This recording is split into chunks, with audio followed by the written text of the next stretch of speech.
הנה, מזמינים את בנימין נתניהו, ראש הממשלה נתניהו עולה אל הפודיום, והנה, הוא מתחיל את הנאום שלו. עוד שלום? לא, אנחנו רוצים שתכף תיתן סימולטנית. תקשיב ותיתן עיקרים. לא, לא יש לנו...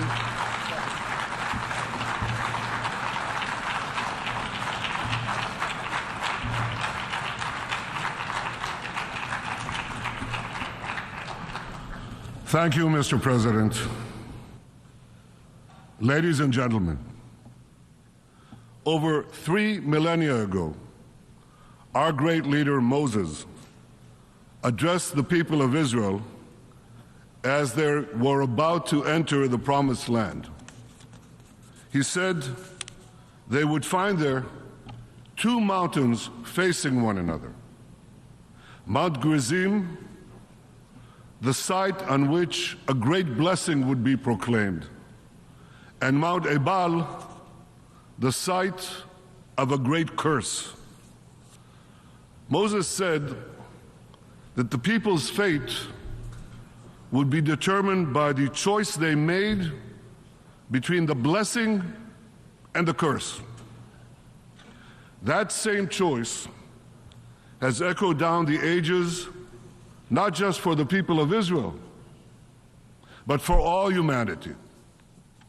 We face such a choice today. It will determine whether we enjoy the blessings of a historic peace, of boundless prosperity and hope, or suffer the curse of a horrific war, of terrorism and despair. When I last spoke at this podium 5 years ago, I warned about the tyrants of Tehran. They've been nothing but a curse to their own people, to our region, to the entire world. But at that time, I also spoke about a great blessing that I could see on the horizon. Here's what I said, quote, "The common thread of Iran has brought Israel and many Arab states closer than ever before in a friendship that I have not seen in my lifetime." I said the day would soon arrive when Israel would be able to expand peace beyond Egypt and Jordan to other Arab neighbors, end quote. Now, in countless meetings with world leaders, I made the case that Israel and the Arab states shared many common interests, and that I believed that these many common interests could facilitate a breakthrough for a broader peace in our region. Thank you.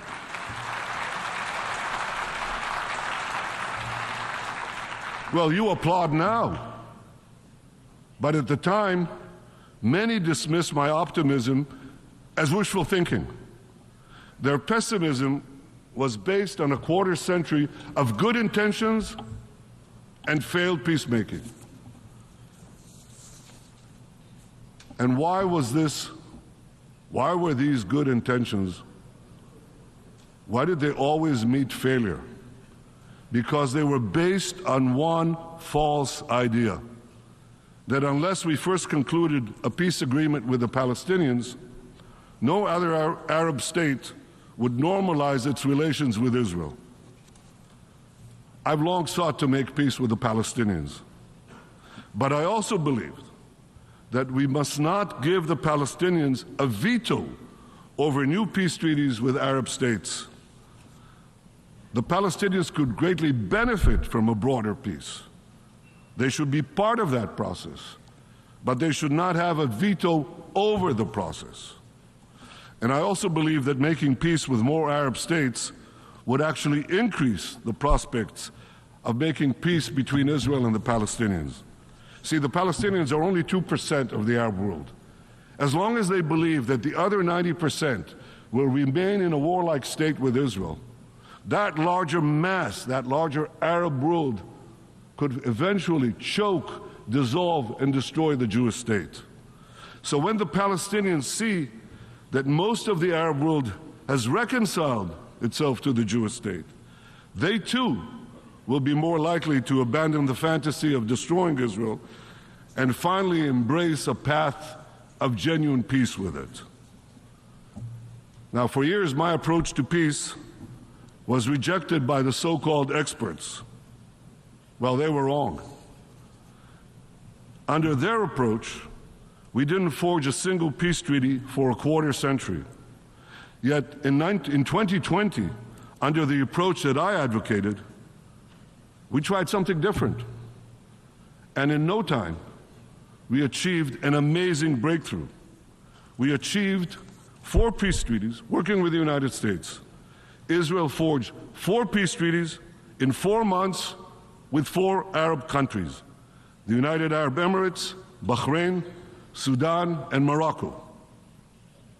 The Abraham Accords were a pivot of history. And today, we all see the blessings of those accords. Trade and investment with our new peace partners are booming.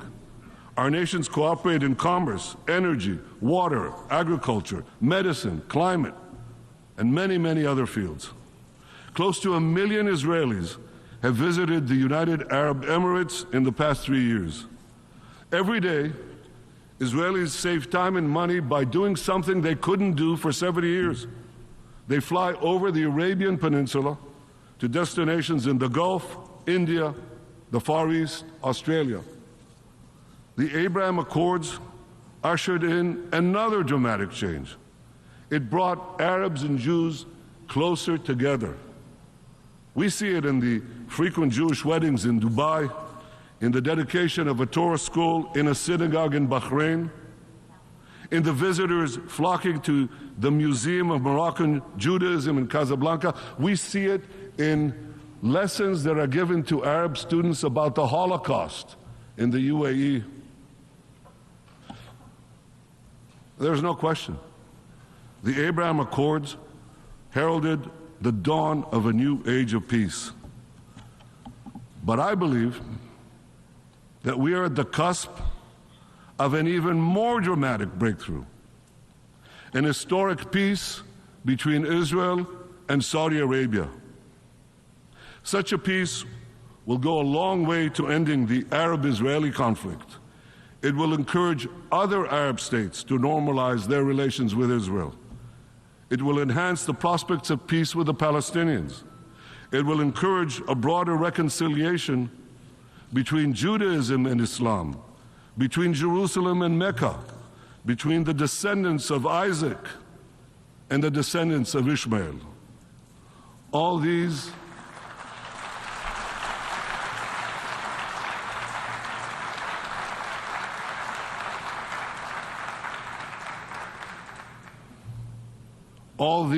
are tremendous blessings. 2 weeks ago, we saw another blessing already in sight.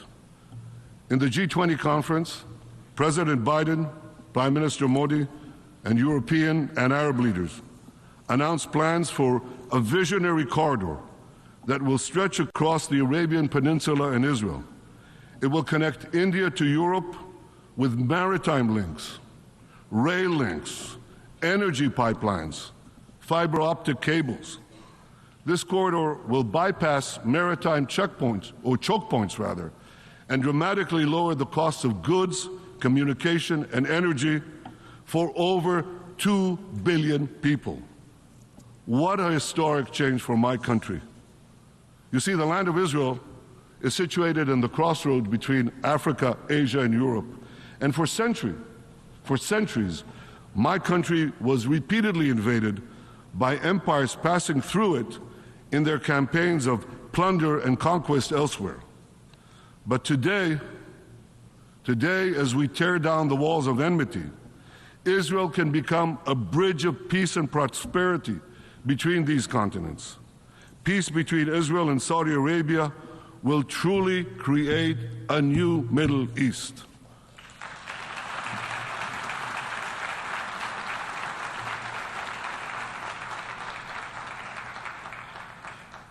To understand the magnitude of the transformation that we seek to advance, Let me show you a map of the Middle East in 1948, the year Israel was established. Here's Israel in 1948.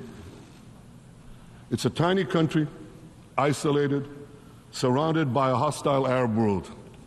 In our first 70 years, we made peace with Egypt and Jordan, and then in 2020, we made the Abraham Accords, peace with another 4 Arab states.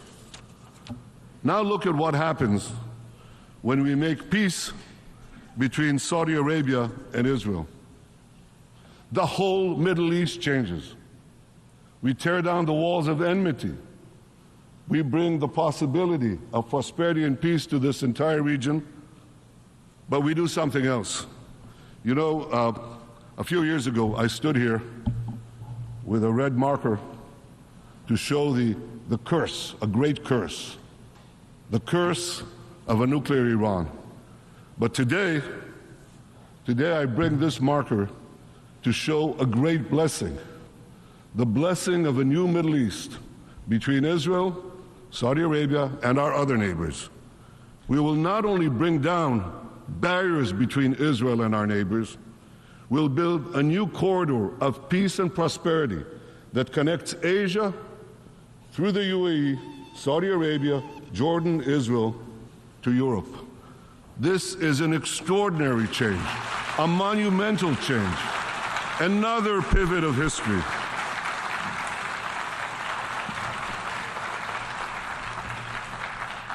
Now, as the circle of peace expands, I believe that a real path towards a genuine peace with our Palestinian neighbors can finally be achieved. But there's a caveat. It has to be said here, forcefully.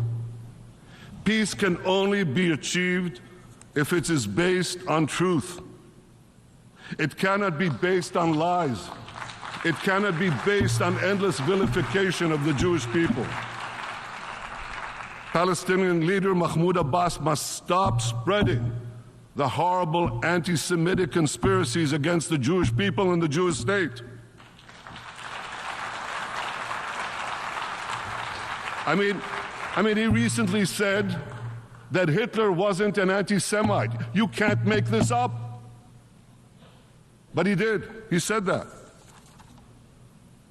And the Palestinian Authority must stop glorifying terrorists.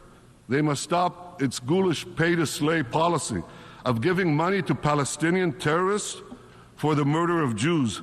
This is all outrageous. It must stop for peace to prevail.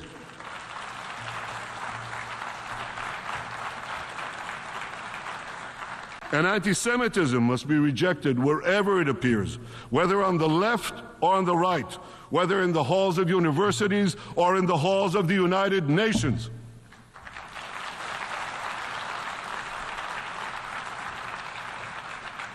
For peace to prevail, the Palestinians must stop spewing Jew hatred, finally reconcile themselves to the Jewish state. By that I mean not only to the existence of the Jewish state, but to the right of the Jewish people to have a state of their own in their historic homeland, the land of Israel.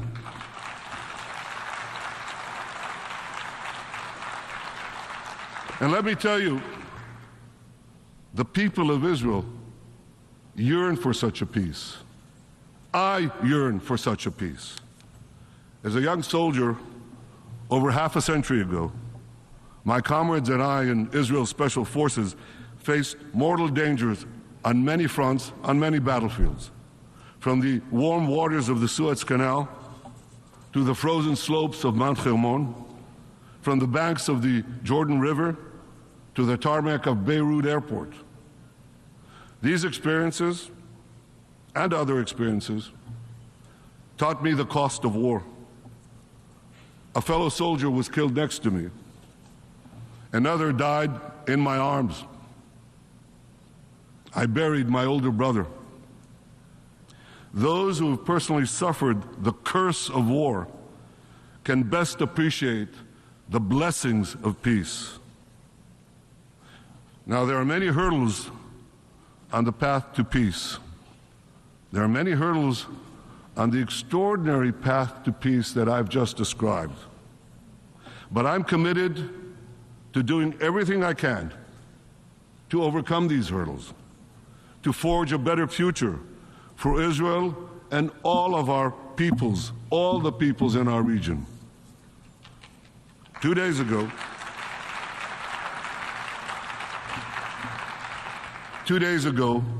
I discussed this vision of peace with President Biden. We share the same optimism for what can be achieved. And I deeply appreciate his commitment to seize this historic opportunity. The United States of America is indispensable in this effort. And just as we achieved the Abraham Accords with the leadership of President Trump, I believe we can achieve peace with Saudi Arabia with the leadership of President Biden.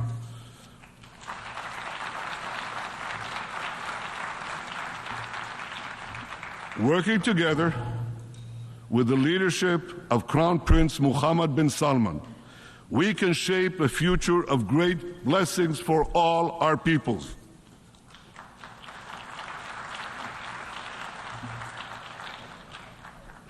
Now, you know, ladies and gentlemen, you know there's a fly in this ointment, because rest assured, the fanatics ruling Iran will do everything they can to thwart this historic peace. Iran continues to spend billions to arm its terror proxies. It continues to extend its terror tentacles in the Middle East, Europe, Asia, South America, even North America. They even tried to assassinate the Secretary of State of the United States of America. They even tried to assassinate the National Security Advisor of the United States of America. This tells you all you need to know about Iran's murderous intentions and Iran's murderous nature. Iran continues to threaten international shipping lanes, hold foreign nationals for ransom, and engage in nuclear blackmail. Over the past year, its murderous goons have killed hundreds and arrested thousands of Iran's brave citizens. Iran's drones and missile program threaten Israel and our Arab neighbors, and Iran's drones have brought and bring death and destruction to innocent people in the Ukraine. Yet the regime's aggression is largely met by indifference in the international community. 8 years ago, the Western powers promised that if Iran violated the nuclear deal, the sanctions would be snapped back. Well, Iran is violating the deal, but the sanctions have not been snapped back. To stop Iran's nuclear ambitions, this policy must change. Sanctions must be snapped back. And above all, Iran must face a credible nuclear threat. As long as I'm Prime Minister of Israel, I will do everything in my power to prevent Iran from getting nuclear weapons.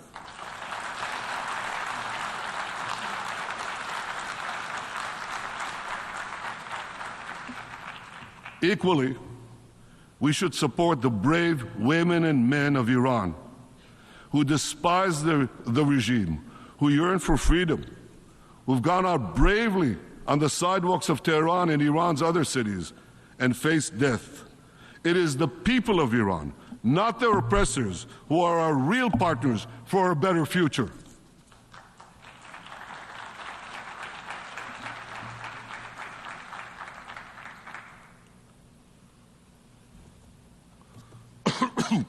Ladies and gentlemen, whether our future will prove to be a blessing or a curse will also depend on how we address perhaps the most consequential development of our time, the rise of artificial intelligence. The AI revolution is progressing at lightning speed. It took centuries for humanity to adapt to the agricultural revolution. It took decades to adapt to the industrial revolution. we may have but a few years to adapt to the AI revolution. The perils are great, and they are before us. The disruption of democracy, the manipulation of minds, the decimation of jobs, the proliferation of crime, and the hacking of all the systems that facilitate modern life. Yet even more disturbing is the potential eruption of AI-driven wars that could achieve an unimaginable scale. And behind this perhaps looms an even greater threat, once the stuff of science fiction, that self-taught machines could eventually control humans instead of the other way around. The world's leading nations, however competitive, must address these dangers. We must do so quickly, and we must do so together. We must ensure that the promise of an AI utopia does not turn into an AI dystopia. We have so much to gain. Imagine the blessings of finally cracking the genetic code, extending human life by decades, and dramatically reducing the ravages of old age. Imagine healthcare tailored to each individual's genetic composition, and predictive medicine that prevents diseases long before they occur. Imagine robots helping to care for the elderly. Imagine the end of traffic jams with self-driving vehicles on the ground, below the ground, and in the air. Imagine personalized education that cultivates each person's full potential throughout their lifetime. Imagine a world with boundless clean energy and natural resources for all nations. Imagine precision agriculture and automated factories that yield food and goods in an abundance that ends hunger and want. I know this sounds like a John Lennon song, but it could all happen. Imagine that we could achieve the end of scarcity, something that eluded humanity for all history. It's all within our reach. And here's something else within our reach. With AI, we can explore the heavens as never before and extend humanity beyond our blue planet. For good or bad, the developments of AI will be spearheaded by a handful of nations, and my country, Israel, is already among them. Just as Israel's technological revolution provided the world with breathtaking innovations, I'm confident that AI developed by Israel will once again help all humanity. I call upon world leaders to come together to shape the great changes before us, but to do so in a responsible and ethical way. Our goal must be to ensure that AI brings more freedom and not less, prevents wars instead of starting them, and ensures that people live longer, healthier, more productive, and peaceful lives. It's within our reach.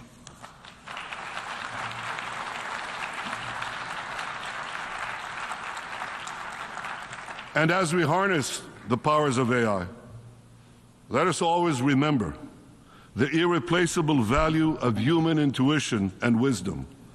Let us cherish and preserve the human capacity for empathy, which no machine can replace. Thousands of years ago, Moses presented the children of Israel with a timeless and universal choice. Behold, I set before you this day a blessing and a curse. May we choose wisely between the curse and the blessing that stand before us this day. Let us harness our resolve and our courage to stop the curse of a nuclear Iran and roll back its fanaticism and aggression. Let us bring forth the blessings of a new Middle East that will transform lands once ridden with conflict and chaos into fields of prosperity and peace. And may we avoid the perils of AI by combining the forces of human and machine intelligence to usher in a brilliant future for our world in our time and for all time. Thank you. On behalf of the Assembly,